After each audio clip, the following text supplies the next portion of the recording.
All right.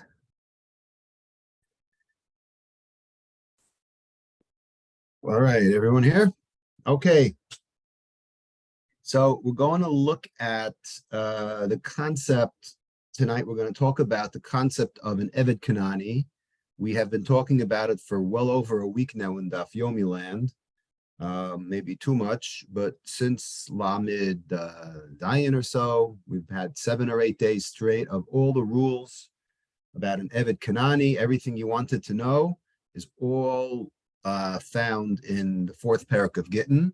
So I didn't want to spend too much time on any of the topics of Gittin. I thought I would do something a little different and talk about the concept of Eved Kanani by first looking at the psukim in the Torah that discuss the origin of an Eved Kanani.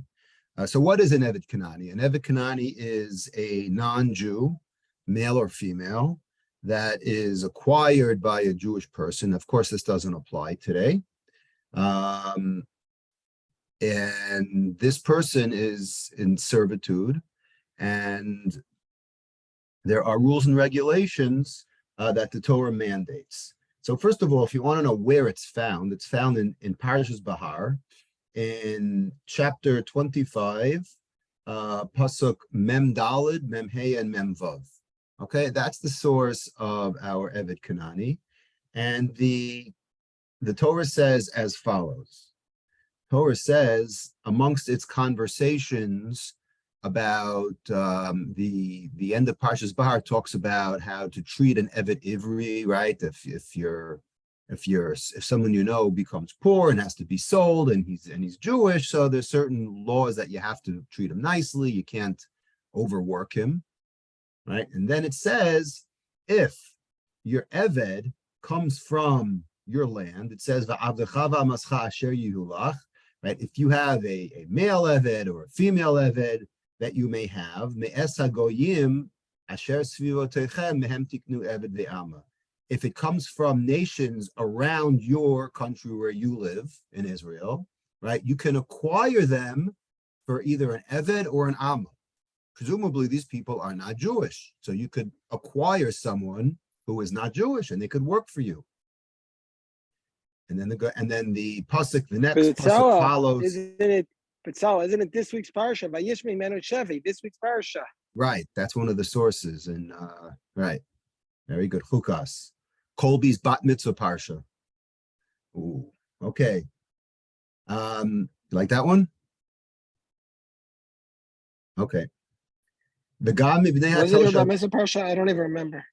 Yeah, that's what we learned 3 years ago. Okay. The Gam Ibnei HaToshavim Hagarim Emachem Mehem Tiknu, and the pasuk follows and says that you could also buy, right? You could also buy them, right, from the children, right? The Gam Ibnei HaToshavim Hagarim Emachem Mehem Tiknu, right? You could buy them from among the children of the people who live around you, right? Umimishpachtam asher imachem, or from their families that live amongst you, asher holidu be'artzachem, that gave birth in your land, and v'hayu lachem lachuzah. And the Torah stresses, as opposed to an Eved Ivri who is Jewish, these non-Jewish slaves become your achuzah. They become part of your personal property. They are yours, no different than a house, no different than a horse. They are your possession, okay?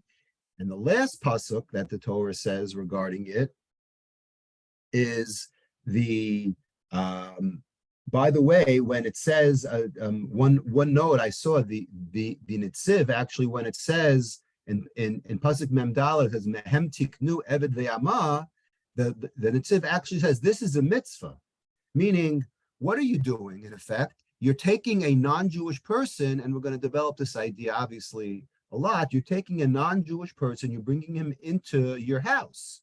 So what is this non-Jewish person presumably doing? He is a Ben Noach, right, who's not Jewish, but we all know that a Ben Noach has 7 mitzvos. One of those mitzvos happened to be the prohibition of idolatry. So what you're doing is you are preventing a person from doing a sin. So that's a good thing. So that's why the Nitziv says it's not this is not considered one of the 613 mitzvahs, but he calls it a mitzvah. He says, mitzvah liknos kedei lahotziam ovdei kochavim. What you're doing is you're taking them out of their world of idolatry. So you are actually bringing them to your house, and therefore that is actually a mitzvah that you're doing by removing the idolatry from them. So that's a good thing. And the last pasuk says, because pasuk 45 said that that these slaves are actually considered your property, so because they're property, they get passed down, right, in the line of the genealogy. So vis nachalta mosam livnecha macharechem l'ershes achuza. Right, the pasuk says that these get passed on generation after generation as an inheritance, no different than the silverware and the plates and everything else that get passed down. Then the Torah stresses la'olam bahem ta'avodu, and there is a commandment that they shall be enslaved with you forever. Okay, and this is actually a mitzvah.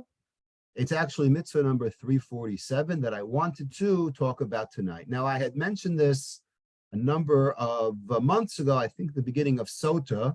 The Gemara also brings this, if you remember, on Daf Gimel, I think, where it discusses 3 psukim in the Torah that there's a machlokas Rabbi Akiva and Rabbi Yishmael, whether they are a chova or a reshus, whether they are mandatory, you have to do it, or it's just optional, right?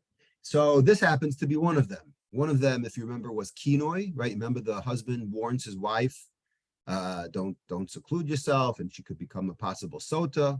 So that was one discussion. The other discussion was whether you have to, if you're a kohen, if you have to be matama yourself to a relative, right? Remember that? And the third one is this very mitzvah of la'olam behem ta'avodu, which according to every single commentator who counts the 613 mitzvos, this is a mitzvah. And in the count of the Sefer HaChinuch, it is mitzvah number 347. Okay, so I wanted to read it. And as we're going along, I wanted to segue, because when I first started preparing, I ended up absolutely nowhere where I thought I would. And I made a complete turn, and I thought it was very interesting. So it's one of those cases where you start something and you don't know how it ends, right? So this is an example. I started looking at this mitzvah, and it took me somewhere completely different. So hear me out. So the mitzvah starts off number 347 in the Chinuch by saying mitzvahs avoda be'eved kanani la'olam. The mitzvah is that you have to work the eved kanani forever, as opposed to an eved ivri, right? Remember the beginning of Mishpatim. The Torah says that an eved ivri has a 6-year sentence. 7th year it goes free. If the eved loves you, so then he gets his ear pierced and he does this, and right? There's all kinds of laws, but Parshas Mishpatim only talks about the rules of an eved ivri. So now we're focusing on an eved kanani, and it's very important to remember the distinction. So shenevad ba'ol eved kanani la'olam. Klomar, says the Sefer HaChinuch, shelo nishachrer oto la'olam v'shelo yetzel acherus. You are not allowed to free him. He can't go. There's only one time that an Eved Kanani is allowed to be freed. Hi'im b'shein v'ayin. If you remember the psukim in Mishpatim that do talk about how to treat an Eved, and if an Eved gets injured, right, one of the laws is if he gets struck in the eye or in the tooth. Kamosha Baba Kasav, Oberoshe Avarim Hadomin Lahem, or if you chop his finger off, right? That also is a reason for him to leave. Klomar Evarim She'enam Chosrin, right? Limbs that don't grow back. Moshe Baal Zeha Perisha Makubal. Shenemar La'olam Behem Tavod. Okay, so let's get into the basics. So says the Chinuch Va'amrim Zechonu Bracha. So he quotes our Gemara Daf Lamed Ches that we learned last week in the Daf. That says La'olam Behem Tavodu. Amar Rav Yehuda Kol HaMeshacher Avdo Over Ba'aseh. Rav Yehuda says, if you free your slave, you violate the Aseh commandment, right? Which is Shenemar La'olam Behem Tavodu. Now, let's talk about a little of the basics. The Eved Kanani Nikra. So the Chinuch says, first of all, you should understand that this person is called an Eved Kanani. So we know that the word Eved means a slave, and the word Kanani comes from the word Canaan. Okay, so why is he called an Eved Kanani? So the Chinuch says, don't think it's only a Canaanite, but he says, Echad mikol ha'umos shekanahu Yisrael la'abdos. It's any nation that a Jew bought a slave from. Aval nisyachsu kol avadim b'shem Canaan. All of the slaves, their names emanated from the term Canaan, but if you buy a Greek slave, if you buy a Turkish slave, if you buy a whatever, any country in the world slave, that is considered an Eved Kanani so long as he is not Jewish. We only call him a Kanani because of the story in Noach, which we're going to get to in a second. Okay? Because the psukim in Noach talk about the story, and the result of the story was that Canaan was cursed for him to be, and all of his lineage were subjugated to be avadim forever. Says the Chinuch, "Ve'afal pisha parsha zu shenitztavinu bal lihishtabed behen tidaber bekananim." Right, even though that it's directed, right, that we should be subjugating these Canaanim, like the pasuk says,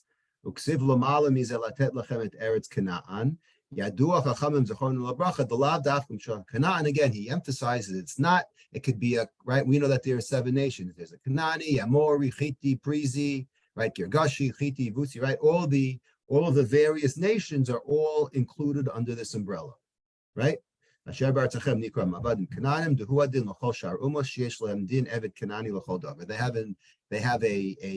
rule. They're under the guise of an Eved Kanani, even if they are from Chiti or Emori. 1 second, please. Show us.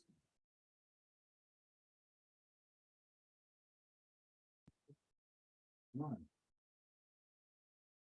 Okay, so the Chinuch mentions the story of Canaan.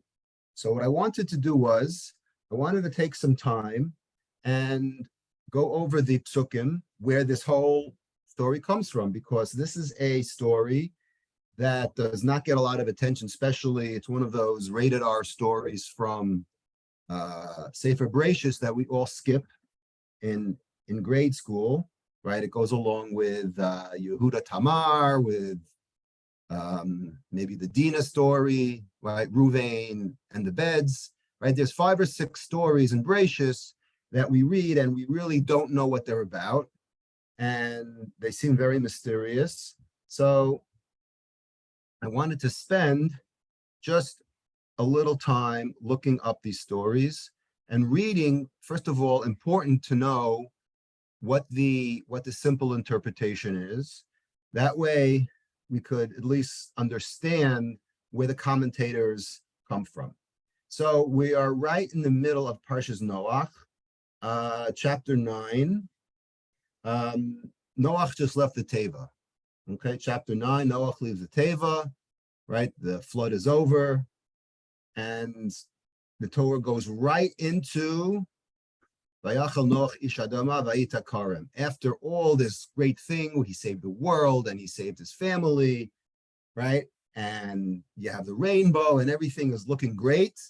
He has one of the most inauspicious endings out of any character in all of, I'd say Tanakh, but at least the Torah, right? The end of Noach, the end of his life is a very strange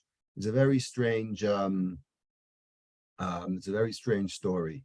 Torah says that he became a farmer. He planted a vineyard. We know what happened. He became drunk. Then what happened? So pasuk 22, right? I am in Genesis 9:22. Perak tet pasuk chav beis. Vayar cham avi Canaan es ervas aviv vayaged lishnei achav bachutz.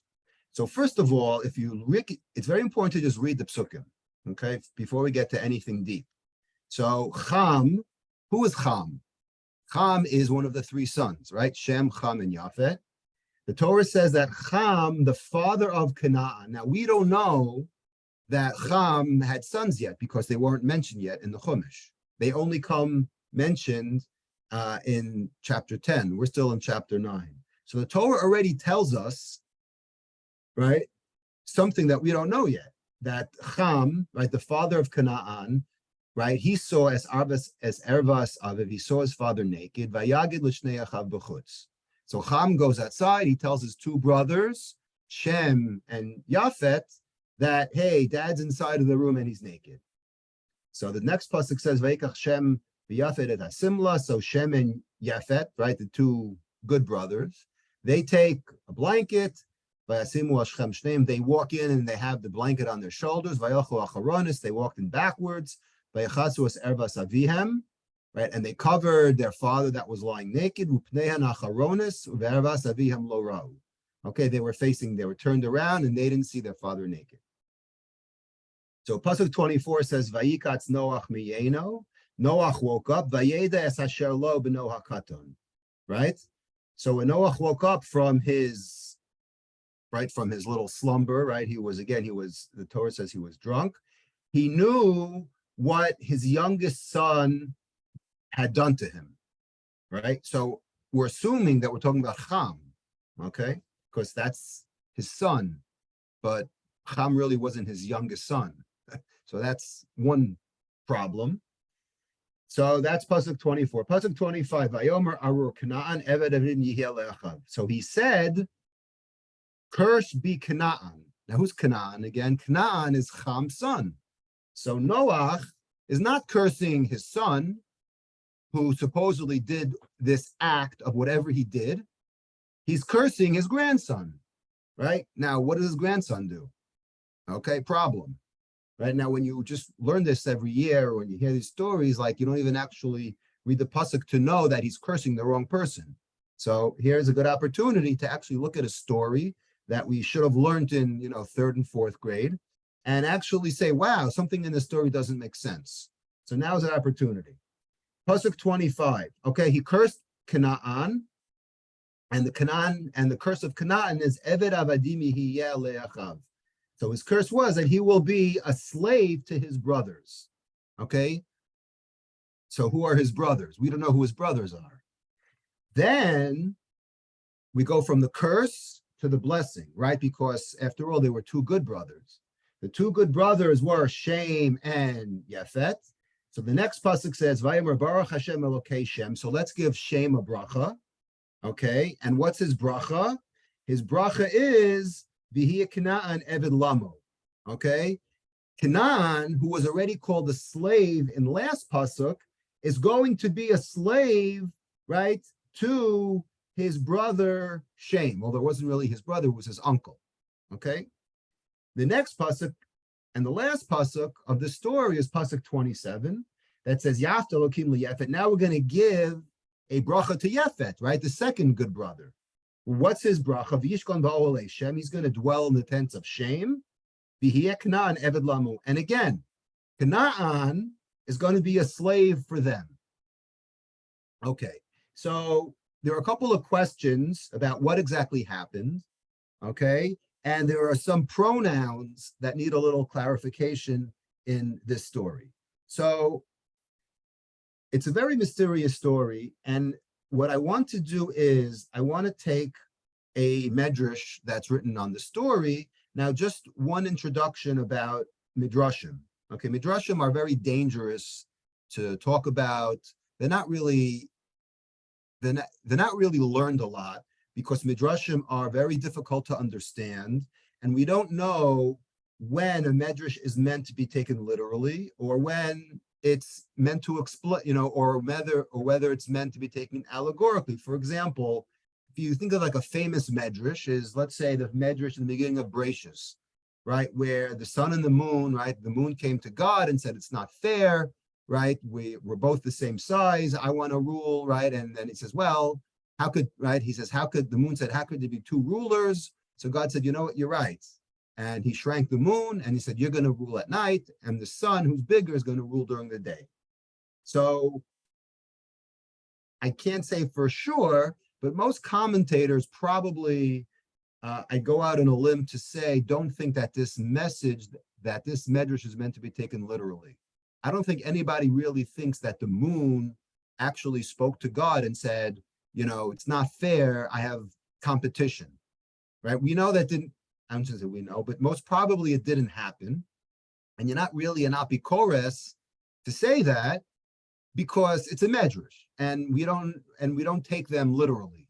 Now there's a message. What's the message? The message is, right, be humble. Okay, so if anything we take out of that particular medrash is not to be a big shot, to be humble and realize that you could work alongside someone else and you don't have to dominate over them. So that's one potential message from that medrash. Why am I saying this? Because there's a medrash that discusses in depth what really happened with Noah. Okay, I'm going to read a medrash. It is from Bereshis Rabbah, chapter 36. So I'm going to read the whole medrash the way it is, unadulterated, and then we're going to comment on that. And this medrash is going to answer a lot of, questions and things that we may be wondering about the story. Okay, so the medrash starts off by saying, let's read the medrash. It says, "Vayomer arur Canaan eved avadim yihiyeh le'achav." So first of all, the question I asked when I was reading the psukim is, who did the quote unquote sin? Who did the bad thing? Right? It says Ham. Ham saw his father. He did something to his father. We don't know, but he told his brothers. Noach got angry and he cursed Ham's son. So the question the medrash asks is, Ham chata Canaan niskalel? Says, what do you want from Canaan? Canaan wasn't really involved in the story. So what's going on over here? So Rabbi Yehuda, Rabbi Nechemia, there's a machlokes between two Tanaim, Rabbi Yehuda and Rabbi Nechemia. Rabbi Yehuda Omar, Lefisha Kasu Vayivarach Elokim es Noach ves banav.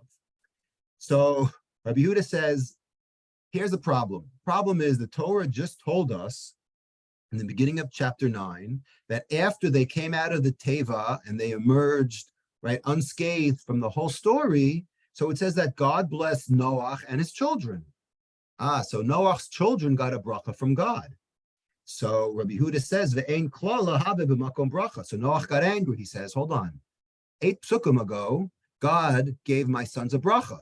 How in the world can I give them a curse now? So therefore, who's the next person closest to Ham? His son. So he says, I have to curse him for whatever reason. So therefore, lefichach vayomer arur Canaan. Okay, Canaan was the next in line. So therefore, Ham couldn't get the curse. So we gave the curse to Canaan. Great. That's the opinion of Rabbi Yehuda. Says Rabbi Nechemia, Omer, Canaan ra'a v'higid lacham. Okay, so Rabbi Nechemia says you're missing part of the story. What's not written in the Torah, and again, this is a medrash, so you have to keep that in mind. What happened and Rashi quotes this, if you remember from Parshas Noach, the medrash says, Canaan ra'a v'higi lacham. Canaan actually saw his grandfather Noach naked, and v'higi lacham, and he told his father Ham. Lafichach tolen es haklala b'mekulal. So who's the one who gets cursed? The one who saw, right? So therefore, in this version, it wasn't Canaan that did the wrong. It wasn't Ham that did the wrong. It was Canaan. Therefore, Canaan gets the curse of being a slave. Now, let's take a step back. Okay, the Medrash is going to now explain, like, what's going on with a slave? Like, why is he a slave? Okay, so there's a very interesting next part of this Medrash. Amar Reb Rachia, Harbe Tsa'ar Nitzta'ar Noach B'Teva. So Noach, while he was being saved through the Teva, he didn't have such a great trip. Okay, Shalo Hayalo Ben Katan Shiyasham Shenu. Right, if you know how old they were, right? Noach was, I think, 500, and his children were, I don't know, in the hundreds. Okay, they were old people. So Noach was lamenting in his trip in the Teva. He says, I don't have a Ben Katan Sheyasham Shenu. I don't have someone to serve me. Right? The guy's 500 years old.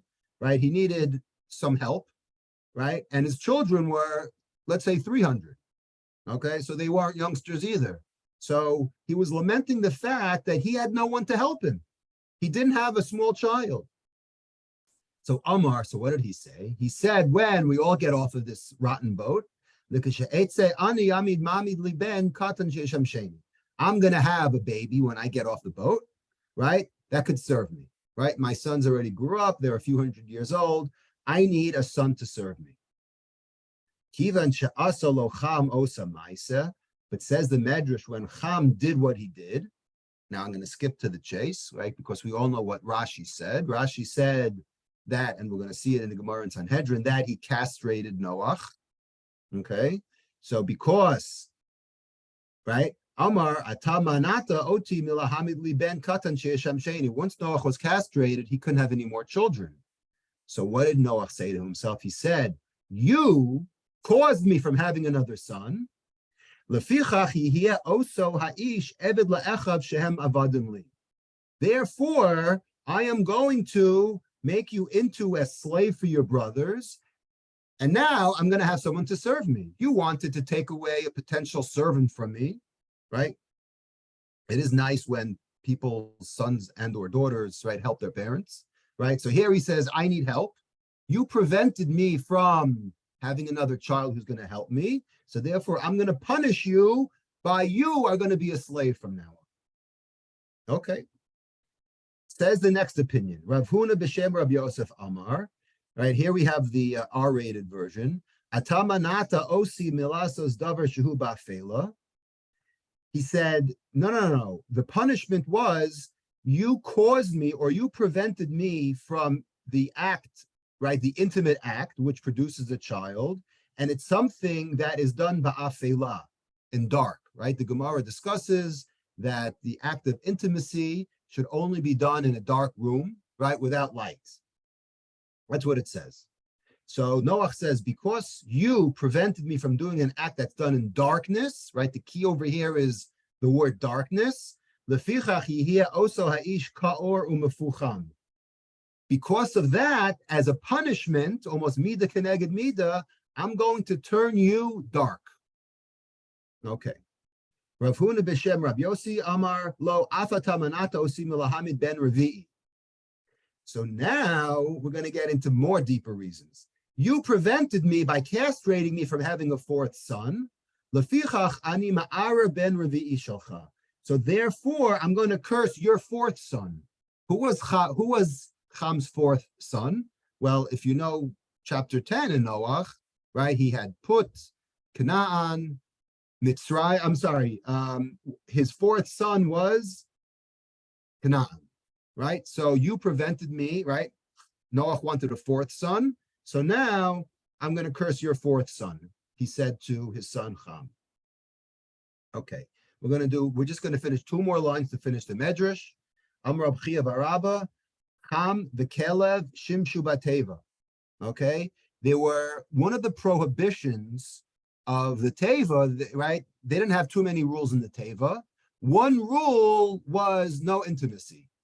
Okay, Gemara discusses that the whole, or the commentators say that the whole world was turned upside down, and it wasn't, a nice thing that you should be intimate with your spouse, right, in the ark when the whole world was getting destroyed. Okay, sounds reasonable.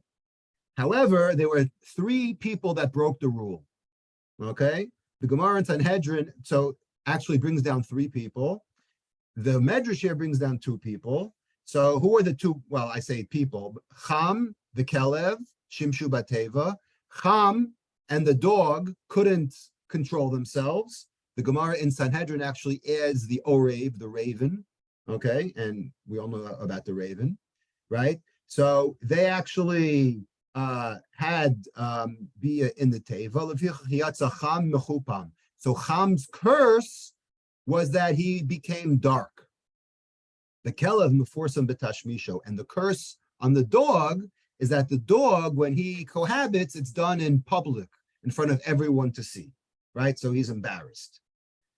Amar Rab Levi le'echad shekava monitin. So Rab Levi says this is an example, like a parable, one who decides to make his own currency where he's on the dollar bills, b'toch ohel shel melech, right? So he's in the king's palace, and instead of minting coins that show the king, he shows his own face on it.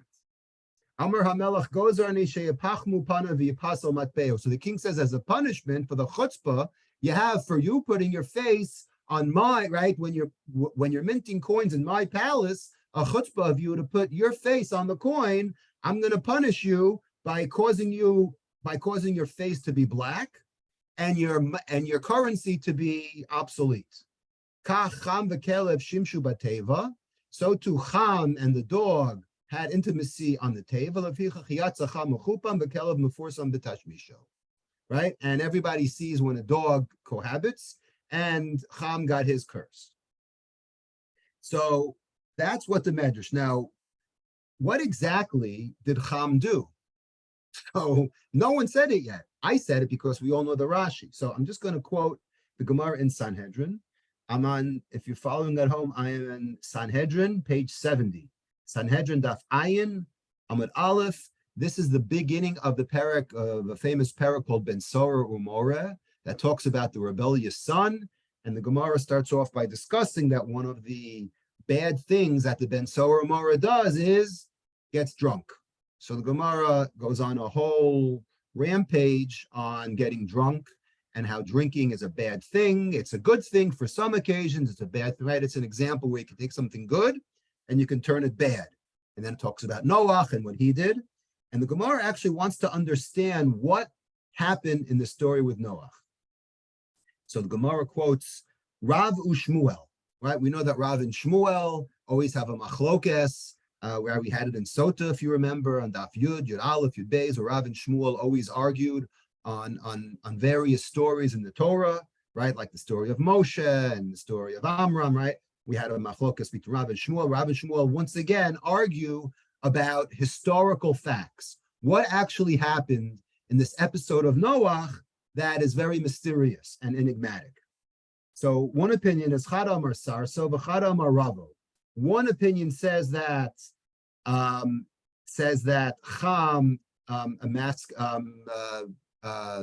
was Mesaris Noach, okay, emasculated him.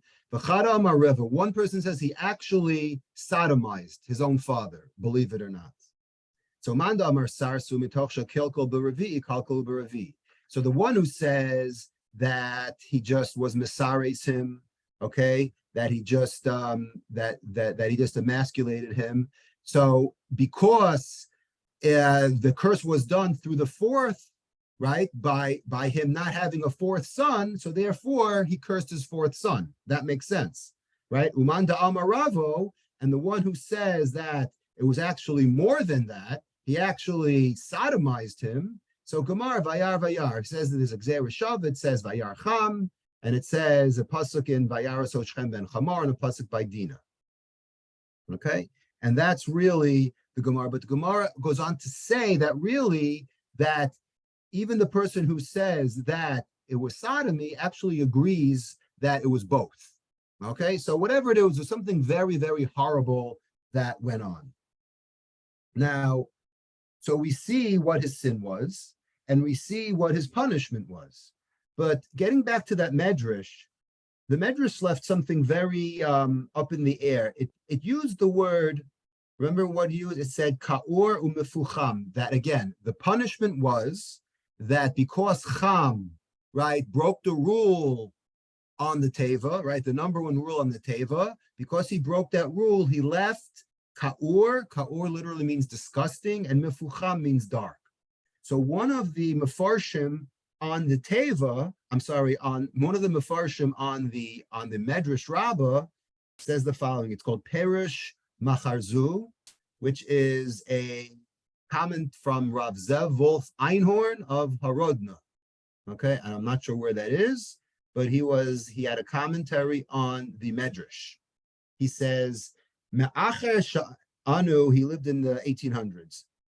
Me'acher Sha'anu Ro'im, Shakol Zeracham Ke'uran Ushchurim, because we see that the descendants of Cham are black, Ubetorah mefaresh sheniskalkel le'eved.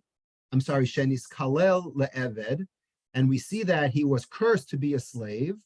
Min hastam shezeh michlal haklola. So part of the curse is that what? Is that he's going to be a slave. So we're comparing the curse that he became black, if you take that, with the fact that he became a slave. So there's some kind of connection between being black and be a slave. And he says, if you look later on, this medrash is going to appear later on in Parshas Vayeshev. He says, take a look. So I was very curious, and I said, well, I've never learned Medrash Rabbah this much. And there's another Medrash Rabbah in Parshas Vayeshev. The Medrash is commenting on the story when Yosef was sold. Right? Remember the story? Yosef was picked up out of the pit. He went to the Yishmaelim. The Yishmaelim flipped him to the Midyanim, and the Midyanim flipped him to Mitzrayim. Right? So it was he was flipped a couple of times. He ended up in Mitzrayim. And the pasuk says, "Vayiknehu Potifar ish Mitzri." Right? Potifar, who was a Mitzri, ended up buying Yosef. So he's called an ish Mitzri. Now, ish, the word Mitzri, we know that he was Egyptian. So why is the Torah focusing that he was Mitzri? So the Medrash says, Gavar Arum. He wasn't just Mitzri. Mitzri is a description of someone who's very wise.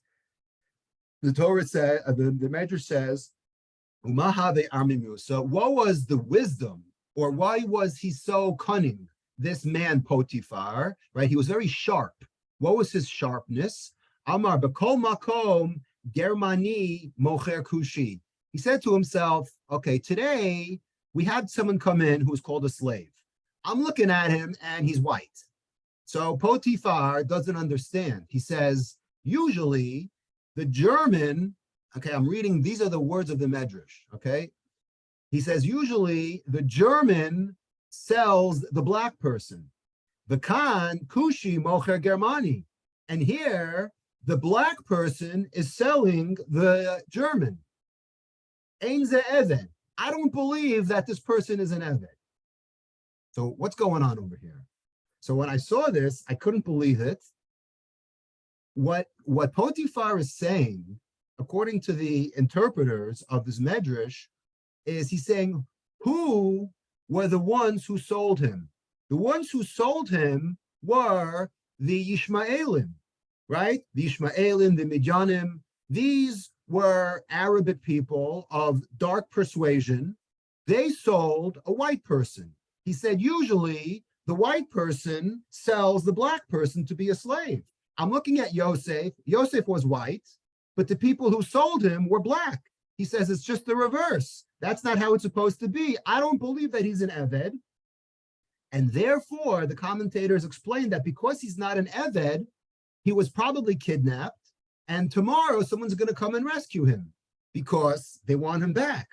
So therefore, Potiphar wanted proof that Yosef was really an Eved.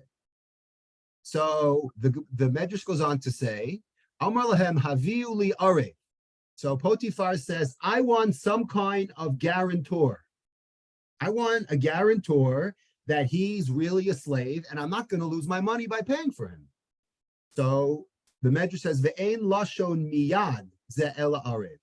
So the word miyad, right? Where does it say miyad? It says miyad. If you look in the pasuk in Vayeshev, it says he was bought miyad hayishmaelim.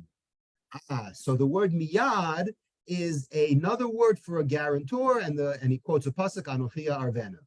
Alken Amar miyad hayishmaelim. Therefore, it says from the hands of the Yishmaelim that the Yishmaelim actually vouched that this person who was sold, even though he's white, is actually a slave. And there's a great line that the Medrash ends off by saying, Amar Rab Levi. Rab Levi notes the Shakespearean irony in this whole story. He says, Zavein ubar amta mizabein, right? He says the person who sold him, right, is a slave. What does that mean? Yishmael, okay, I'm sorry, the one who bought him, Potiphar. Potiphar is a Mitzri. Where do the Mitzrim come from? Well, we just say the Mitzrim come from Cham, right? Because Cham's son had 4 sons. One of them was Canaan, one of them was Mitzrayim, right? If you remember the pasuk in Noach, Mitzrayim is the name of a country, but like all names, right, they come from somewhere. And Mitzrayim, the land that we know as Egypt, was actually a grandson, was actually a son of Cham. So therefore, it's ironic, the Medrash says, that the person who bought Yosef was an Eved, and the person who sold him? Yishmael. Where does Yishmael come from? Yishmael comes from Hagar. What do you think Hagar was? Hagar was a Shivcha. So the buyer was an Eved, the seller was an Eved, and what about the slave? Yosef, was he an Eved? No, he was an innocent nothing. He was an innocent 17-year-old, right, who got into this whole mess. So that's how it ends off by saying, Ubar Chorin Eved L'Tarvayhu. And the real free man, Yosef, happens to be, who was a free man, ended up being an Eved to both of them. So I thought that was a great cap to this Medrash. So what do we see? What do we see from this whole thing? We see something very interesting, very similar to the other Medrash, that we have this concept of black, right? Because that's what the Medrash in Noach was talking about. That's right, that you have that you're black if you're an Eved, and here that's what this Medrash is stressing also, because you have the sellers who were black, right? And he says, how is it that a Kushi sells a Germani? Now, so what's a Germani, right? I mean, this is a Medrash written a long, long time ago. So the word Germani actually is translated to a German. But were there Germans over here, right? German, right? This is like way before Germany. So what's interesting to note is when I saw this, it reminded me of a Gemara in Yuma. We don't have time to discuss everything, but it actually talks about that Germania is another descendant. But the word Germani in this context actually means someone who's white. Okay, how do you know that? In this Medrash that says a German selling a Kushi, right? The Chazal didn't call people today I'm gonna have to be careful how I say this, but today you're black or you're white, right? You're not in PC, you're an African American, but you're also called a black person. In the words of Chazal, you weren't white and you weren't black.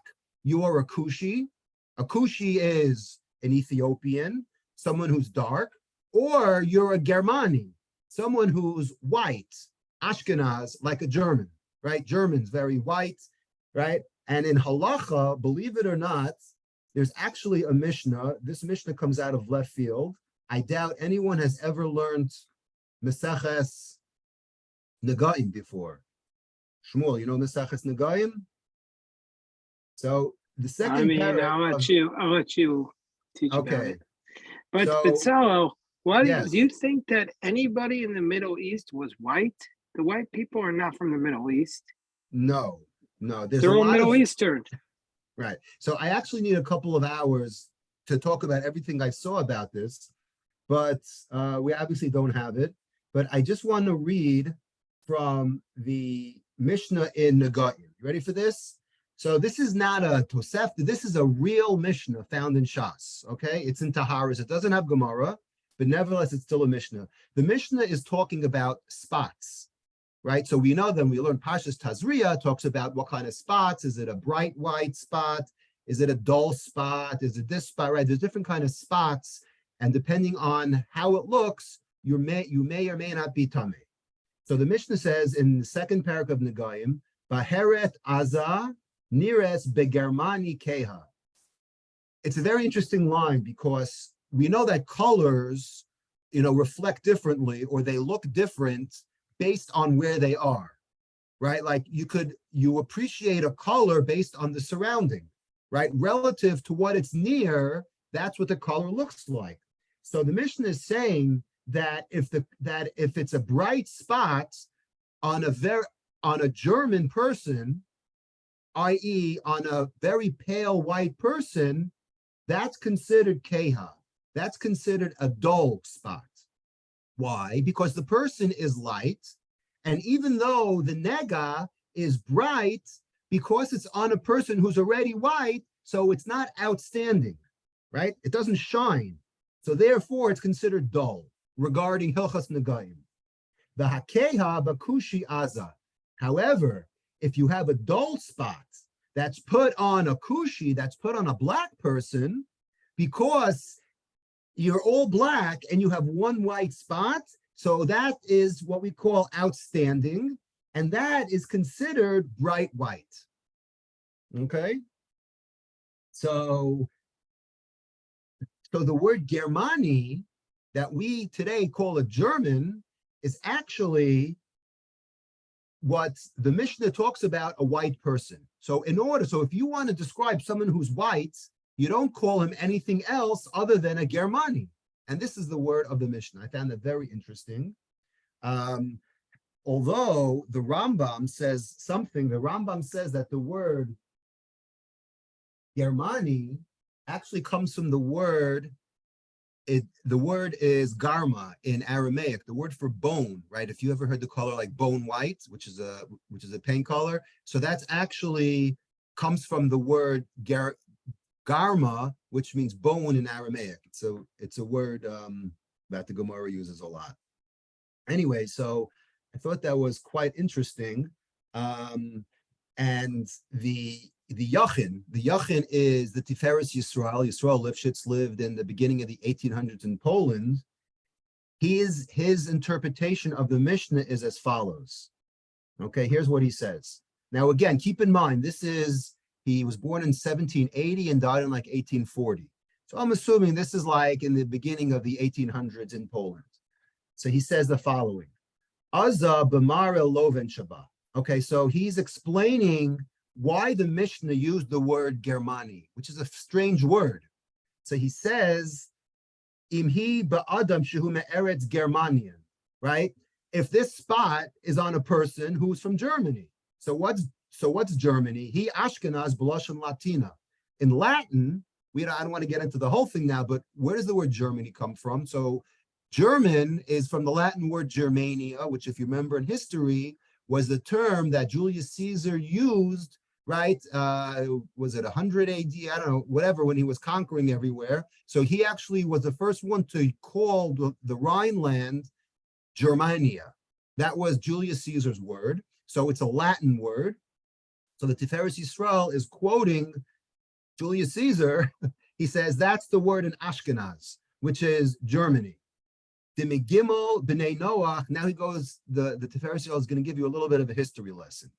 Okay, Dimigimel b'nei Noach hisyashvu. The three sons of Noach, they spread out all throughout the world. Hisyashvu b'nei Yefet b'tzafon ha'olam hi Europa. So Yefet, okay, or Yafet, they settled in the north of the world, which is what we call Europe. The Ashkenaz hi hayoter tzafoniba. And in that region, Ashkenaz, Germany, and probably Scandinavia, and those countries in Northern Europe are, right, those are the northern places in the world where people live. Umide'ein sham tigboras hashemesh, and over there, now again, this is 225 years ago, so you have to excuse, the way he views things, but the sun doesn't shine so much in the north. Lachen toshaveahem levanim biyoter. Okay, so they're very pale white. Ubnei cham, right, because the sun isn't strong there. Ubnei cham hisyatzu b'daram ha'olam, and the sons of Cham, right, you see where this is going, right? The sons of Cham settled in the southern hemisphere, right? Africa, that's called Africa. The Cush, who Ethiopian. I'm assuming that he's calling Cush, which is the sun, is Ethiopia. He hayoter dromiba, that is all the way south. Umidiyesham hitkaboret hashemesh biyoter, because it is very sunny over there. Okay, lachen toshavei eretz kush hem shchorim biyoter. That's why the Africans are black, because of the sun. Now, this is very debated. it goes to slavery. There's a lot of discussion about this. I found mounds and mounds about this. We don't have obviously time to discuss it, but you see how, this is a little controversial, because there's a little bit of fallacy with this statement that the word cham is somehow related to the sunshine, which makes them black, and they're in Ethiopia, right? You see where this is going. But anyway, this is the way he explains the Mishnah. Ulam b'nei Shem, however, right, we did Yefet, we did Cham. What about Shem? So Shem, Hisyashu b'Mizrach Olam, they're Orient. He Asian, that's the continent of Asia. V'hi Kamula Emtza Shebein Africa to Europe, it's somewhere between Africa and Europe, which is not exactly true. And Veretz Yisrael is over there. Lachen Toshaveh Memutzan B'Lavonis Orem. So that's why he says that they're not too light, they're not too dark, right? They're Goldilocks, right? They're somewhere in the middle. Okay, so I thought that was very interesting, just because you don't see this a lot. I don't know, I'm willing to bet that nobody here in this audience has ever seen this Tiferes Yisrael on its explanation of why the Mishnah uses the word German to describe someone who's white. But again, this is where my research took me. So I think I would just share it. I think interesting to share it with you. So all of this is actually a medrash. And in my introduction, I said, I'm not saying to take it with a grain of salt, but you have to appreciate it that it's not a Gemara, right? Today, right? And this unfortunately became a justification of the Christians over the years that slavery is okay, because, hey, look what happened. Noah had a curse, and it was his son and his grandson, and from then they became black, and that's why it's okay to have slaves. I'm not saying that at all. I'm just saying that this happens to be one of the major justifications, not of the Jews, but specifically of the Christians, why slavery was, somewhat accepted over these centuries. Now, I saw one Ibn Ezra that actually debunks this whole thing, because the Ibn Ezra has one sentence. The Ibn Ezra says on the pasuk in Noach, he says, "V'yesh omer ki yakushim hem avadim." He says, right? He quotes the pasuk. He says, "There's some who say that the Kushim are slaves, ba'avur shekilo Noach es Cham." Because why? Because the fact that Noach cursed Cham, and that was the end of that, and everyone became slaves who descended from Cham, which is Africa, which is black. So everything black is slavery. V'hinei, so the Ibn Ezra says, I don't buy that, because v'hinei shachachu ki hamelech harishon achar hamabul hayim mikush. He says it doesn't make sense, and his proof is because right after the Mabul, who was the first king? The first king was Nimrod, right? We all know the evil Nimrod. Now, where did Nimrod come from? If you look at the pasuk, it says Nimrod came from Cush. It says Cush. It says that the beginning of his dynasty was Bavel, and he had Erech and Akkad and Kalne and the land of Shinar. So the Ibn Ezra says, it doesn't make sense. You're telling me that slavery came from Cush and Cham, but Nimrod also, and Nimrod took over power. So it doesn't make sense that Nimrod, who himself was from Cham, had any ways of becoming a king if his whole land were a bunch of slaves. So I found that very interesting, how the Ibn Ezra at least debunks that whole theory. Anyways, how did we get here? I forgot already. We got here because we were quoting the Sefer HaChinuch, right? The Sefer HaChinuch said, by the way, if you want to know why they're called an Eved Kanani, it's because of the story. And I hope we learned a little bit about what the story is about and what the story may not be about. But I just want to finish, in the amount of time we have left, which is really nothing, the end of the Sefer HaChinuch. So let me get back to it. So back to number 347. So he says, regarding an Eved Kanani, the Gemara in Gittin that we're learning actually does not discuss this. You have to remember from Yevamos. We learned Yevamos about a year and a half ago. And the Gemara in Yevamos says the following, that once you accept an Eved Kanani in your house, okay, Eved Kanani shemetapel bo adonav ad shana. So the way it works is after a year, you give the Eved Kanani what we call today a survey, right? Like after a phone call. So we give this Eved Kanani a survey and said, how has it been so far, right? Imrotzel lechaper b'avodah zara. Do you want to leave your old ways when you serve the avodah zara? Ulahanicha v'shiyimo v'yitbo l'shem avdus. Do you want to become a real Jew? You want to go into the mikveh? You want to become circumcised? If you really want to stay and become a Jew, then great. You can't stay with us. We're going to kick you out. If you, after a year, don't see all the virtues of Judaism and everything you've experienced in our household, then you shouldn't be in this house at all. And goodbye. So that's what we tell him after a year, right? We sell him, right? We sell him right away.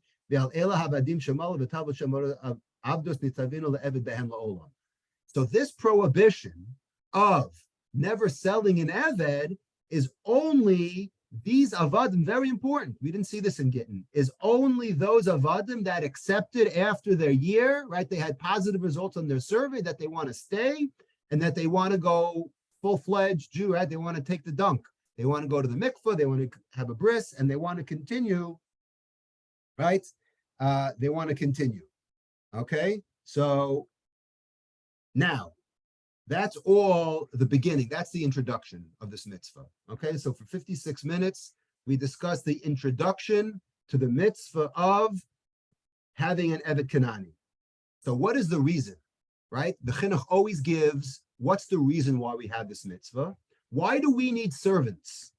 Okay, so I'm going to read it. It's a little un-PC. I said this a couple of months ago, but hopefully you forgot it, so I'll say it again. Because the Jews are the chosen people, right? We've said it, right? The Kuzari says it, the Rambam says it, the Chinuch says it, right? Jews are chosen, right? We are, our goal in life is to serve God. And therefore what? Therefore, we need to serve God, but we need help. Right?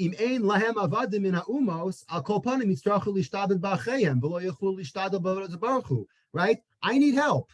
I need help at work. I need help at home in order to increase my avodas Hashem. So how do I get that help? Well, I can't ask my brother. I can't ask my friend because they're also Jewish. I'll be taking away from their avodas Hashem. So what kind of help do I get? So I get what we call today domestic help. I get help from outside, non-Jewish people. So the non-Jewish people, it's a little controversial to say this, were created, and there's a Chassam Sofer that I may or may not get to, but he says the same thing. The reason why we're such a minority in the world, and again, this is very, what's the word? Can't think of the word, but right, to say, let's call it a superiority complex, right? That because we're chosen and we are, I don't know, 0.5% of the population in the world, so everybody else was created to help us, not necessarily to serve us, but to be at our disposal so we could serve God better. That, in a nutshell, is the thesis of the Sefer HaChinuch, and therefore he says, therefore we have to keep our help. We can't let them go. Right after that they eradicated their avodah zarah, we all need help. Now, if you think about that, isn't that what Noach said? Remember the Medrash? Noach complained. He says, my sons are 300 years old. They're too old to help. I need someone to help me. So this concept is not so foreign now that we actually saw the Medrash to see what that Noach himself had the same complaint, had the same, claim. So I thought that was also pretty fascinating. And the Chassam Sofer, let me just open it up, makes the same point.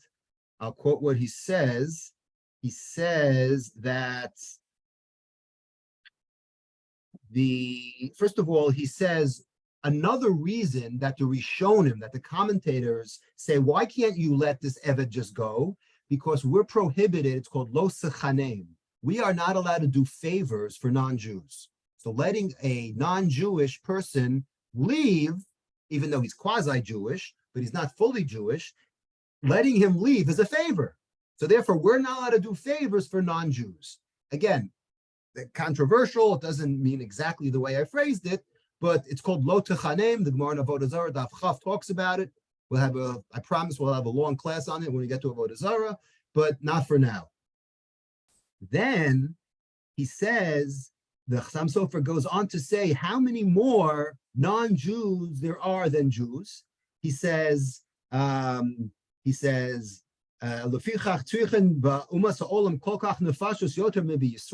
we need so many more non-Jews than Jews.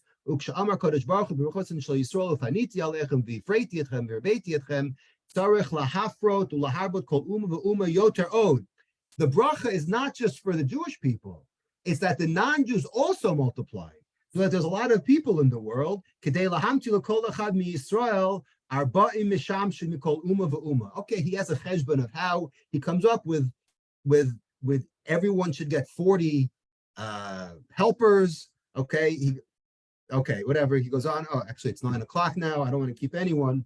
There's a couple of things I didn't get to, but that, in a sense, is the thesis of, and we saw a little bit with Noach about how he needed help, and that's why it's very important, at least in the eyes of the chinuch, to hold on to them in order for us to serve Hashem Yisbarach.